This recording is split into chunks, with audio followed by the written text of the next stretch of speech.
Hello friends, yesterday's video was very weak in sound due to a failure in the USB socket, which was fixed when I changed the plug. I apologize for that. Today I am going to talk about spirituality while clarifying the political situation that is almost in suspense. Opinion article. Our Father I am. The kingdom of heaven is within and not outside. The I am is the maximum expression of divine energy. When the I am disappears, what remains is the absolute. The Creator manifests through all beings with soul. Every form of external worships takes us away from our divinity. The message of Jesus of Nazareth is, in short, a Buddhist message. Let's start. In yesterday's political gathering on the Immaculada TV channel, I tried to explain my version of Our Father I Am, and they asked me to speak on this issue, because I spent the day decreeing positively. It comes out naturally and helps me to live. Any form of external worship is contrary to the original teaching of the Masters, and distances us from our internal God. I do not intend to offend anyone, but only to expose my point of view, not without denouncing the brainwashing to which I was subjected in childhood. Religious schools were factories for atheists, but this is not my case, because I managed to separate spirituality from religion. In my opinion, true spirituality is a science, not a religion, as Sigmund Freud says, and the tradition that comes closest to a spiritual science is yoga, independent of Hinduism. Each one is free to express what he believes, even if it is uncomfortable, if we believe in freedom of expression and not in the Inquisition. The advanced civilization of the cosmos have no religion, but they do have a lot of spirituality. They do not have belief systems, but systems of experiences, just the opposite of what happens here. There are too many sects and religions, a lack of spirituality. Those above are alarmed that we have decreed our sovereignty, and we do not allow them to manipulate our spirituality through official religion. We are free and sovereign. In these times of political limbo, full of anxiety and uncertainty, it's necessary to be connected with our inner source to maintain balance. But I do not recognize any intermediary, any religious authority, because my divine soul is the only authority. We are sovereign beings, and we can communicate directly with our source.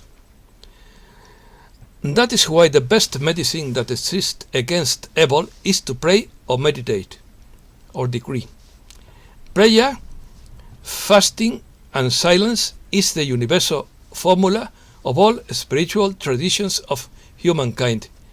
It is called Mauna in Sanskrit. The kingdom of God is inside you.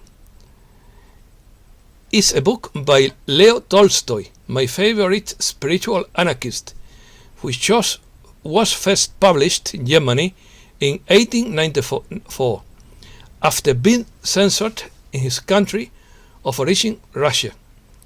This masterpiece is the culmination of the thought of Tolstoy, who develops an ideal society guided by the interpretation that he extracts from the teachings of Christ, as opposed to the interpretation manipulated by religion. Basic prayer.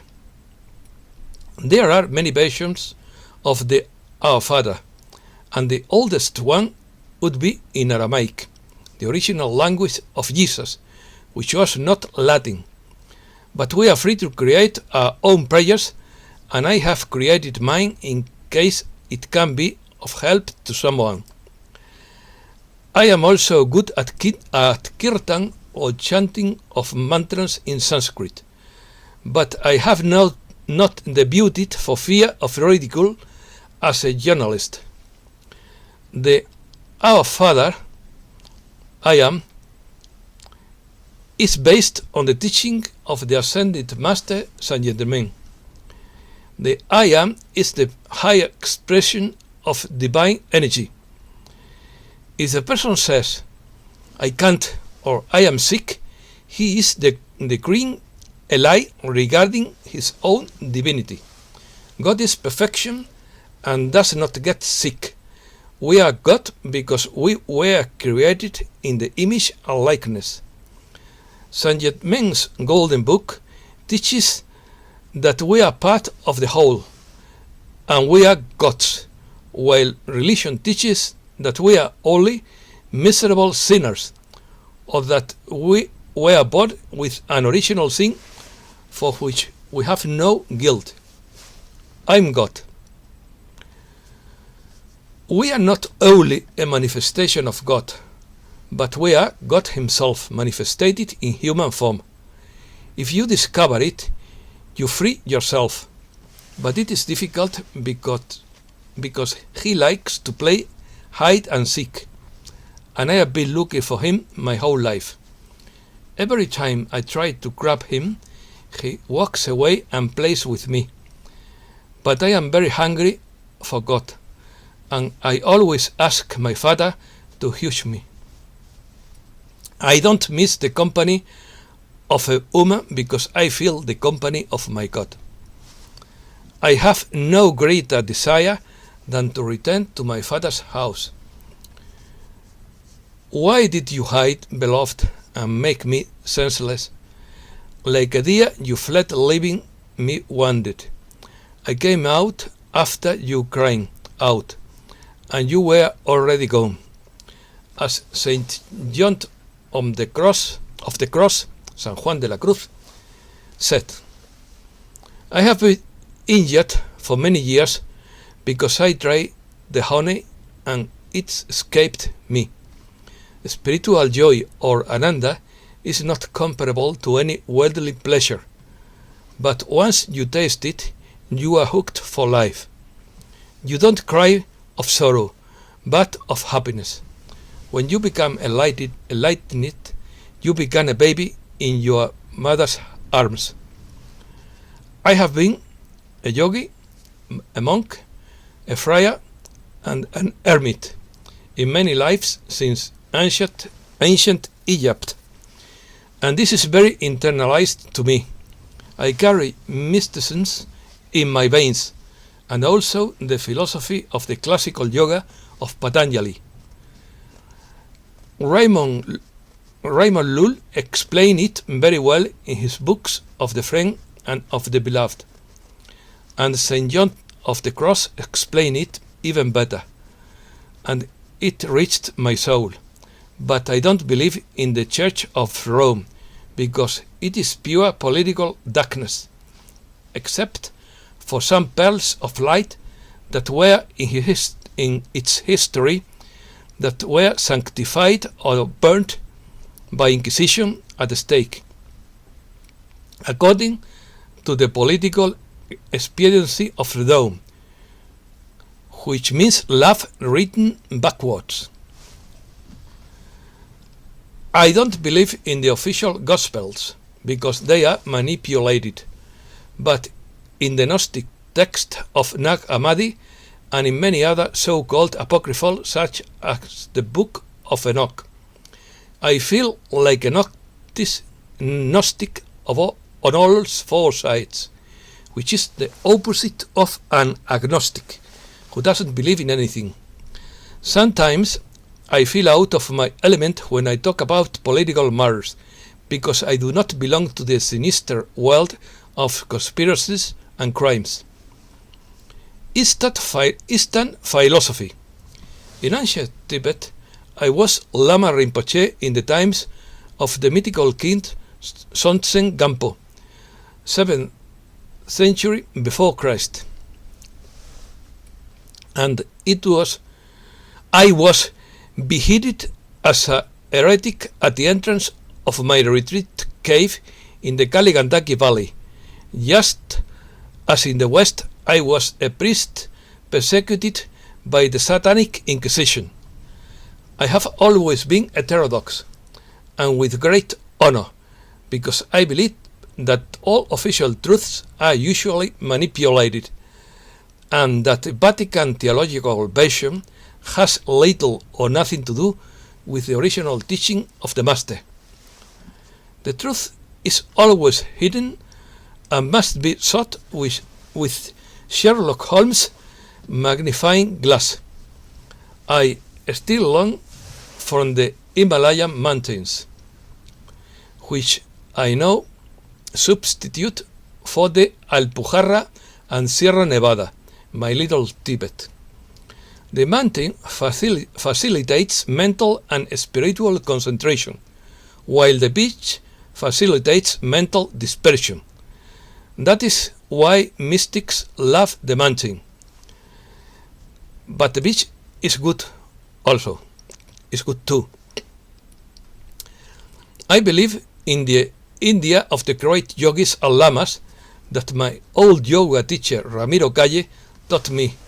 I believed that Jesus was a great yogi who drank from the Oriental spiritual tradition, and that Christianity is a rehash of Buddhism and religion of Egypt, which does not detract from its validity, since all religions are inherited from previous traditions.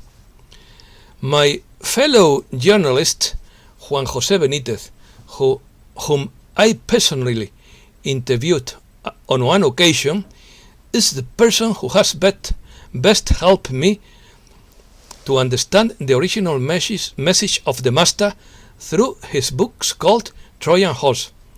His message has touched my heart many times. Jesus, Disciple of Buddha, is one of my favorite books.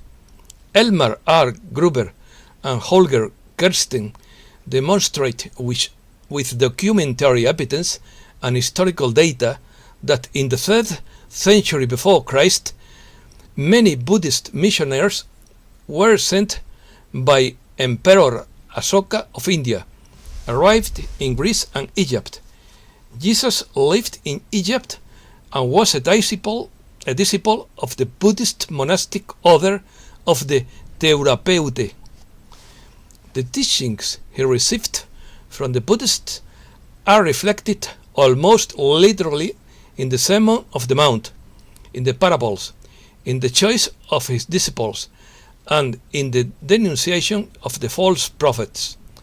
The message of Jesus is, in short, a Buddhist message, which explains why many Christians instinctively feel more identified with the teachings of the Buddha than with those of the official church, because they are more like the original early Christianity. The only problem with Christianity is that it forgot the reincarnation law that the early Christians did believe in, and it was probably preached by the Master. But it is easier to blackmail a person if they only have one life to make amends. God is an open door, and we, the children of Him, have the same power that He through the I Am. As cells of a whole, our energy wishes to return to the Father, and only the knowledge and application of the I Am finds the way to Him.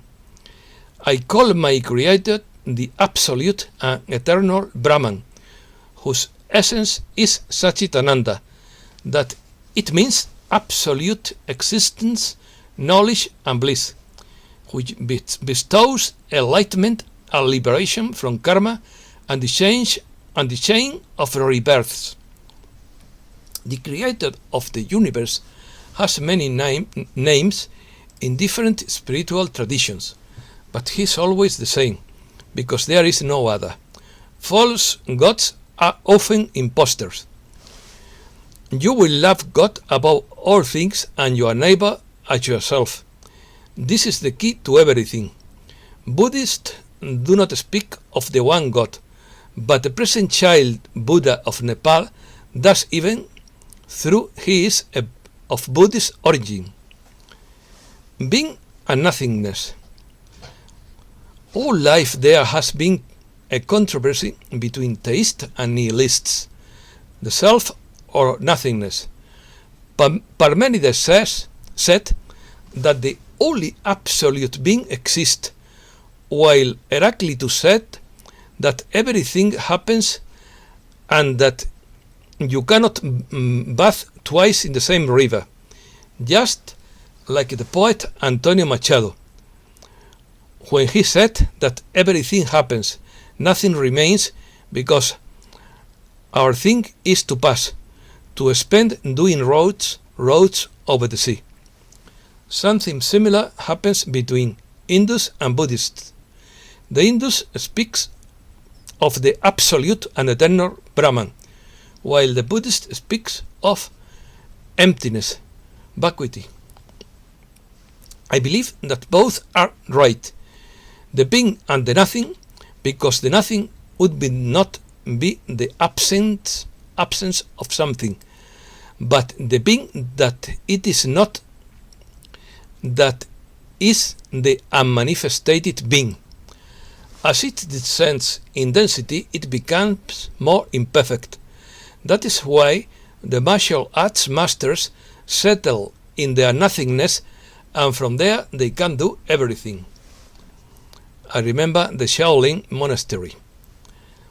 However, the teachings of the Hindu master Sri Nisargadatta Maharaj go further by saying that when the I am disappears, what remains is the absolute. There seems to be a contradiction, but there isn't. The awareness of being is always there, as fresh as the first day. You are not the I am. The I am is always fresh. He is always just born. All the rest is arrived by deduction. The I am is there from the beginning. He is always present, always at our disposal. He rejects all thoughts except I am, and remains there.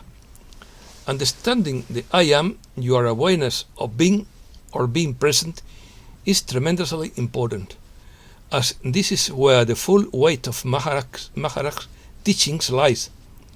The I am constitutes the only certainty. It is impersonal, and all knowledge is born from there. It's the root of everything. Hang on it and let the rest go. First of all, are you aware of yourself or the fact that you are? You have to be to exist before anything is. Your sense of presence or who you are is essential. Just settle and remain stable in the I am. Reject everything that has nothing to do with the I am. When the I am disappears, what remains is the absolute. Prayer and decree. And this is my personal version of the Our Father I Am, that I repeat every day at least 3 times, out loud and with emotion. Excuse me.